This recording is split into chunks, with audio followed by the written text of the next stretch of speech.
শুক্ৰেশ্বৰ মন্দিৰত জুবিন গাৰ্গৰ পিণ্ডাদি কৰ্ম শুক্ৰেশ্বৰ ঘাটত চতুৰ্থ শান্তি পঞ্চম আৰু ষষ্ঠ দিনৰ পিণ্ডদানৰ বাবে সাজু কৰিছে মন্দিৰ কৰ্তৃপক্ষই ছগৰাকী পুৰোহিতে কৰিব পিণ্ডৰ কাম আৰু তাত উপস্থিত থকা আমাৰ সাংবাদিক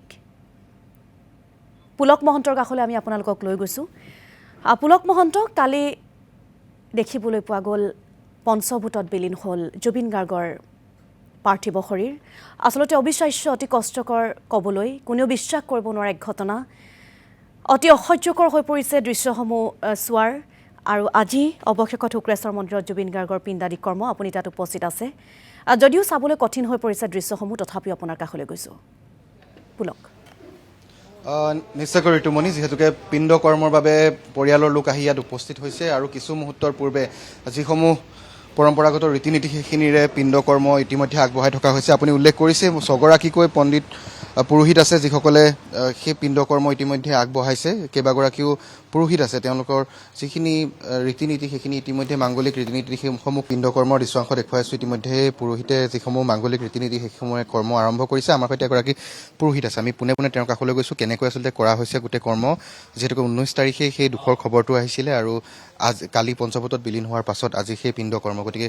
কেইদিনীয়া কেনেকৈ কাৰ্য কৰা হৈছে আমি তেওঁৰ কাষলৈ আহিছোঁ জানিবলৈ যত্ন কৰিছোঁ পোনে পোনে আপোনাৰ কাষলৈ আহিছোঁ আজি যিহেতু ইয়াত চতুৰ্থ শান্তিও হৈছে তাৰ সমান্তৰালকৈ আৰু দুভাগ পিণ্ড অকণমান সেই বিষয়ে মানে আজি এই বস্তুটোৰ কেনেকুৱা হ'ব যিহেতু আজি 6 দিনেই হ'ল 19 তাৰিখৰ পৰা আজিলৈকে 6 দিন গতিকে এই 6 দিনত আপোনাৰ ডাইৰেক্টলি আমাৰ যিটো ব্ৰাহ্মণ মানুহৰ চতুৰ্থ কৰা হয় গতিকে প্ৰথমে আমি চতুৰ্থ কৰ্মখিনি যাক কৰ্মখিনি কৰি ল'ব লাগিব কৰি লৈ শেষ কৰাৰ পিছতহে আমি আকৌ মানে 6 দিনৰ দুটা পিণ্ড বাকী ৰ'ব পঞ্চম আৰু ষষ্ঠ আৰু সেই দুটা তেতিয়াহে আমি দিব পৰা যাব আৰু সেইমতে সেই ৰীতি নীতিৰ মাজেৰে কৰ্মখিনি সম্পন্ন হ'ব অস্থি আজি ইয়াতে অস্থি শোধন হ'ব সঞ্চাৰ হ'ব কিন্তু বিসৰ্জন নহয় আজি অস্থিটো সদায় গংগাত বিসৰ্জন কৰিব লাগে আৰু সেই মৰ্মে আমি গংগালৈকে লৈ যাব লাগিব বছৰৰ ভিতৰত পাৰিলে খুবেই মংগল বৎসৰৰ মধ্যে মহাফলং ভাৱেত যিহেতুকে আজি এতিয়া পিণ্ড কৰ্ম চতুৰ্থ কথা ক'লে আপুনি ষষ্ঠীলৈকে পিণ্ড দিয়া হ'ব বাকী কাৰুকাৰ্য 10 দিনৰ বা 11 দিনৰ নিয়ম অনুসৰিতো ডেইলি পিণ্ড ডেইলি দিব লাগে আমাৰ দশপিণ্ডলৈকে কিন্তু মানুহৰ সুবিধা অসুবিধা লৈ বহুত কিছুমান কথা আহি পৰে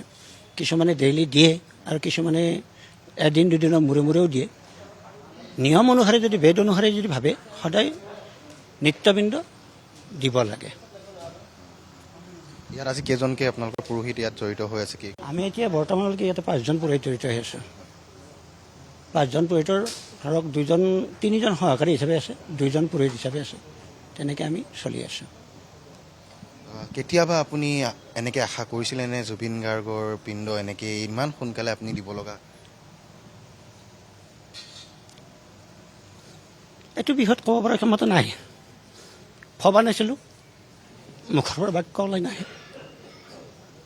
নিশ্চয়কৈ সকলো আৱেগিক যিসকল পুৰোহিতে তেওঁৰ কৰ্ম কৰি আছে তেওঁলোকো পুলক আপোনাৰ কাষলৈ আমি পৰৱৰ্তী সময়ত যাম আপুনি দৃশ্যসমূহ দেখুৱাই যাব আৰু এয়া শুক্ৰেশ্বৰ মন্দিৰৰ পৰা আমি পোনপটীয়াকৈ পৰিৱেশ দেখুৱাইছিলোঁ জুবিন গাৰ্গৰ পিণ্ডাদি কৰ্ম শুক্ৰেশ্বৰ ঘাটত চতুৰ্থ শান্তি পঞ্চম আৰু ষষ্ঠ দিনৰ পিণ্ডদানৰ বাবে মন্দিৰ কৰ্তৃপক্ষই যোজা চলাই আছে ছগৰাকী পুৰোহিতে কৰিব পিণ্ডৰ কাম